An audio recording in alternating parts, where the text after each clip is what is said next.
লাড্ডু গোপালের জন্মদিনে তার পছন্দের মাখন বানাতে বসে গেছি। লাড্ডু গোপালকে আজ মাখন মিছরি ভোগ দেব। তো ঘরে মাখনটা বানিয়ে নিলাম। আমি এদিকে ফল ফুল সব রেডি করে নিয়েছি। গোপালের জামা কাপড় সব চেঞ্জ করব। বাড়ির সামনে মন্দির আছে, সেখানে পুজো দিয়ে এলাম।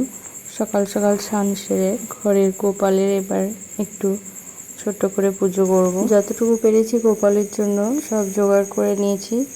নতুন জামা কাপড়, গোপালটা আমার ছোট বলে কোনো মুকুট পায়নি, নতুন জামা কাপড় পরিয়ে দিলাম।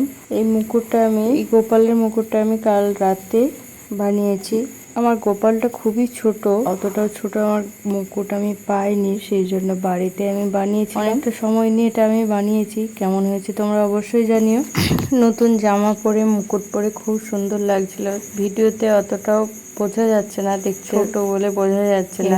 খুবই সুন্দর লাগছিল গোপালকে। সুন্দর করে সাজিয়ে ফল মিষ্টি মাখন মিষ্টি ফুল সবকিছু গুছিয়ে নিয়েছি।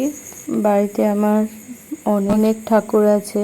নিতাই গৌর, রাধা কৃষ্ণ, লক্ষ্মী নারায়ণ, শিব, অনেক রকমের ঠাকুর আছে। তো সবার পুজো করে নিয়ে আস্তে আস্তে তো আমি তো এইভাবেই ছোট্ট করে জন্মাষ্টমীর পুজো সারলাম। তোমরা সবাই জন্মাষ্টমী কেমন কাটায় অবশ্যই জানাও। সবাইকে জানাই হ্যাপি জন্মাষ্টমী।